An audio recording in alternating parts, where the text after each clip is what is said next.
Joshua chapter 9. Now it came about when all the kings who were beyond the Jordan in the hill country and in the lowland and on all the coast of the great sea toward Lebanon, the Hittite and the Amorite, the Canaanite and the Perizzite, the Hivite and the Jebusite, heard of it, that they gathered themselves together with one accord to fight with Joshua and with Israel. When the inhabitants of Gibeon heard what Joshua had done to Jericho and to Ai, they also acted craftily and set out as envoys, and took worn-out sacks on their donkeys, and wineskins, worn out and torn and mended, and worn out and patched sandals on their feet, and worn-out clothes on themselves, and all the bread of their provision was dry and had become crumbled. They went to Joshua to the camp at Gilgal, and said to him and to the men of Israel, "We have come from a far country. Now, therefore, make a covenant with us." The men of Israel said to the Hivites, "Perhaps you are living within our land. How then shall we make a covenant with you?" But they said to Joshua, "We are your servants." Then Joshua said to them, "Who are you, and where do you come from?" They said to him, "Your servants have come from a very far country because of the fame of the Lord your God. For we have heard the report of him and all that he did in Egypt, and all that he did to the 2 kings of the Amorites who were beyond the Jordan, to Sihon, king of Heshbon, and to Og, king of Bashan, who was at Ashtaroth. So our elders and all the inhabitants of our country spoke to us, saying, 'Take provisions in your hand for the journey, and go to meet them, and say to them, We are your servants. Now then, make a covenant with us. This our bread was warm when we took it for our provisions out of our houses on the day that we left to come to you. But now behold, it is dry and has become crumbled. These wineskins which we filled were new, and behold, they are torn. And these our clothes and our sandals are worn out because of the very long journey.' So the men of Israel took some of their provisions and did not ask for the counsel of the Lord. Joshua made peace with them and made a covenant with them to let them live. And the leaders of the congregation swore an oath to them. It came about at the end of 3 days, after they had made a covenant with them, that they heard that they were neighbors and that they were living within their land. Then the sons of Israel set out and came to their cities on the 3rd day. Now their cities were Gibeon and Shephirah and Beeroth and Kiriath Jearim. The sons of Israel did not strike them because the leaders of the congregation had sworn to them by the Lord, the God of Israel, and the whole congregation grumbled against the leaders. But all the leaders said to the whole congregation, "We have sworn to them by the Lord, the God of Israel, and now we cannot touch them. This we will do to them, even let them live, so that wrath will not be upon us for the oath which we swore to them." The leaders said to them, "Let them live," so that they became hewers of wood and drawers of water for the whole congregation, just as the leaders had spoken to them. Then Joshua called for them and spoke to them, saying, "Why have you deceived us, saying, 'We are very far from you,' when you are living within our land? Now, therefore, you are cursed, and you shall never cease being slaves, both hewers of wood and drawers of water for the house of my God." So they answered Joshua and said, "Because it was certainly told your servants that the Lord your God had commanded his servant Moses to give you all the land, and to destroy all the inhabitants of the land before you. Therefore we feared greatly for our lives because of you, and have done this thing. Now behold, we are in your hands. Do as it seems good and right in your sight to do to us." Thus he did to them and delivered them from the hands of the sons of Israel, and they did not kill them. But Joshua made them that day hewers of wood and drawers of water for the congregation and for the altar of the Lord to this day, in the place which he would choose. Joshua chapter 10. Now it came about when Adonizedek, king of Jerusalem, heard that Joshua had captured Ai and had utterly destroyed it, just as he had done to Jericho and its king, so he had done to Ai and its king, and that the inhabitants of Gibeon made peace with Israel and were within their land, that he feared greatly because Gibeon was a great city, like one of the royal cities, and because it was greater than Ai, and all its men were mighty. Therefore Adonizedek, king of Jerusalem, sent word to Hohem, king of Hebron, and to Apiram, king of Jareth, and to Japhia, king of Lachish, and to Debir, king of Eglon, saying, "Come up to me and help me, and let us attack Gibeon, for it has made peace with Joshua and with the sons of Israel." So the 5 kings of the Amorites, the king of Jerusalem, the king of Hebron, the king of Jarmuth, the king of Lachish, and the king of Eglon, gathered together and went up, they with all their armies, and camped by Gibeon and fought against it. Then the men of Gibeon sent word to Joshua to camp at Gilgal, saying, "Do not abandon your servants. Come up to us quickly and save us and help us.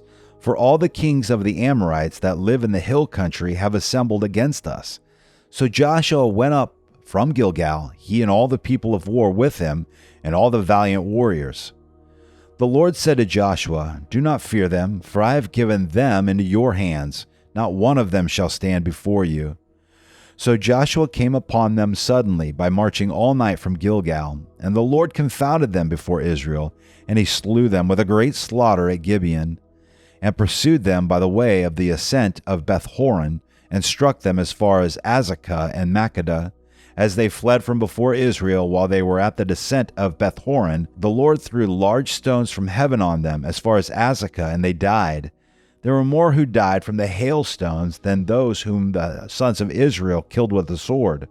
Then Joshua spoke to the Lord in the day when the Lord delivered up the Amorites before the sons of Israel. And he said in the sight of Israel, "O sun, stand still at Gibeon, and O moon in the valley of Ajalon." So the sun stood still, and the moon stopped, until the nation avenged themselves of their enemies. Is it not written in the book of Jasher? And the sun stopped in the middle of the sky and did not hasten to go down for about a whole day? There was no day like that before it or after it, when the Lord listened to the voice of a man, for the Lord fought for Israel. Then Joshua and all Israel with him returned to the camp of Gilgal. Now these 5 kings had fled and hidden themselves in the cave at Makkedah. It was told Joshua, saying, "The 5 kings had been found hidden in the cave at Makkedah." Joshua said, "Roll large stones against the mouth of the cave, and assign men by it to guard them. But do not stay there yourselves. Pursue your enemies and attack them in the rear. Do not allow them to enter their cities, for the Lord your God has delivered them into your hand." It came about when Joshua and the sons of Israel had finished slaying them with a very great slaughter until they were destroyed, and the survivors who remained of them had entered the fortified cities, that all the people returned to the camp to Joshua at Makkedah in peace. No one uttered a word against any of the sons of Israel. Then Joshua said, "Open the mouth of the cave and bring these 5 kings out to me from the cave." They did so, and brought these 5 kings out to him from the cave: the king of Jerusalem, the king of Hebron, the king of Jarmuth, the king of Lachish, and the king of Eglon. When they brought these kings out to Joshua, Joshua called for all the men of Israel and said to the chiefs of the men of war who had gone with him, "Come near, put your feet on the necks of these kings." So they came near and put their feet on their necks. Joshua then said to them, "Do not fear or be dismayed. Be strong and courageous, for thus the Lord will do to all your enemies with whom you fight." So afterward Joshua struck them and put them to death, and he hanged them on 5 trees, and they hung on the trees until evening. It came about at sunset that Joshua gave a command, and they took them down from the trees and threw them into the cave where they had hidden themselves, and put large stones over the mouth of the cave to this very day. Now Joshua captured Makkedah on that day and struck it and its king with the edge of the sword. He utterly destroyed it and every person who was in it. He left no survivor. Thus he did the king of Makkedah just as he had done to the king of Jericho. Then Joshua and all of Israel with him passed on from Makkedah to Libnah and fought against Libnah. The Lord gave it also with its king into the hands of Israel, and he struck it and every person who was in it with the edge of the sword. He left no survivor in it. Thus he did to its king just as he had done to the king of Jericho. And Joshua and all Israel with him passed on from Libnah to Lachish, and they camped by it and fought against it. The Lord gave Lachish into the hands of Israel, and he captured it on the 2nd day, and struck it and every person who was in it with the edge of the sword, according to all that he had done to Libnah. Then Horam, king of Gezer, came up to help Lachish, and Joshua defeated him and his people until he had left him no survivor. And Joshua and all Israel with him passed on from Lachish to Eglon, and they camped by it and fought against it. They captured it on that day and struck it with the edge of the sword. And he utterly destroyed that day every person who was in it, according to all that he had done to Lachish. Then Joshua and all Israel with him went up from Eglon to Hebron, and they fought against it. They captured it and struck it and its king and all its cities and all the persons who were in it with the edge of the sword. He left no survivor, according to all that he had done to Eglon, and he utterly destroyed it, and every person who was in it. Then Joshua and all of Israel with him returned to Debir, and they fought against it. He captured it and its king and all its cities, and they struck them with the edge of the sword, and utterly destroyed every person who was in it. He left no survivor. Just as he had done to Hebron, so he did to Debir and its king, as he had also done to Libnah and its king. Thus Joshua struck all the land, the hill country and the Negev, and the lowland and the slopes, and all their kings. He left no survivor, but he utterly destroyed all who breathed, just as the Lord, the God of Israel, had commanded.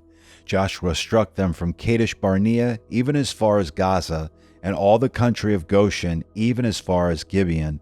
Joshua captured all these kings and their lands at one time, because the Lord, the God of Israel, fought for Israel. So Joshua and all Israel with him returned to the camp at Gilgal. Joshua chapter 11.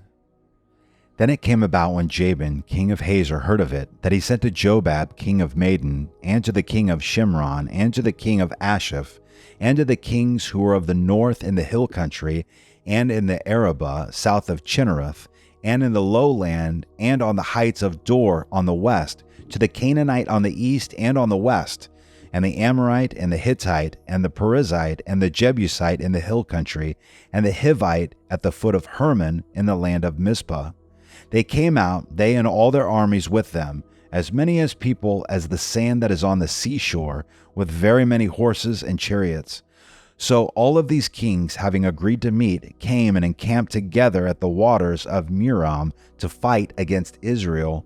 Then the Lord said to Joshua, "Do not be afraid because of them, for tomorrow at this time I will deliver all of them slain before Israel. You shall hamstring their horses and burn their chariots with fire." So Joshua, with all the people of war with him, came upon them suddenly by the waters of Merom and attacked them. The Lord delivered them into the hand of Israel, so that they defeated them and pursued them as far as Great Sidon and Mizrapoth Maim and the valley of Mizpah to the east, and they struck them until no survivor was left to them. Joshua did to them as the Lord had told him. He hamstrung their horses and burned their chariots with fire. Then Joshua turned back at that time and captured Hazor and struck its king with the sword. For Hazor formerly was the head of all these kingdoms. They struck every person who was in it with the edge of the sword, utterly destroying them. There was no one left who breathed. And he burned Hazor with fire. Joshua captured all the cities of these kings and all their kings, and he struck them with the edge of the sword, and utterly destroyed them, just as Moses, the servant of the Lord, had commanded. However, Israel did not burn any cities that stood on their mounds, except Hazor alone, which Joshua burned. All the spoil of these cities and the cattle the sons of Israel took as their plunder, but they struck every man with the edge of the sword, until they had destroyed them. They left no one who breathed, just as the Lord had commanded Moses, his servant. So Moses commanded Joshua, and so Joshua did. He left nothing undone of all that the Lord had commanded Moses. Thus Joshua took all that land, the hill country, and all the Negev, all that land of Goshen, the lowland, the Arabah, the hill country of Israel, and its lowland, from Mount Halak, that rises towards Seir, even as far as Baal-gad and the valley of Lebanon, at the foot of Mount Hermon. And he captured all the kings and struck them down and put them to death. Joshua waged war a long time with all these kings. There was not a city which made peace with the sons of Israel, except the Hivites living in Gibeon. They took them all in battle.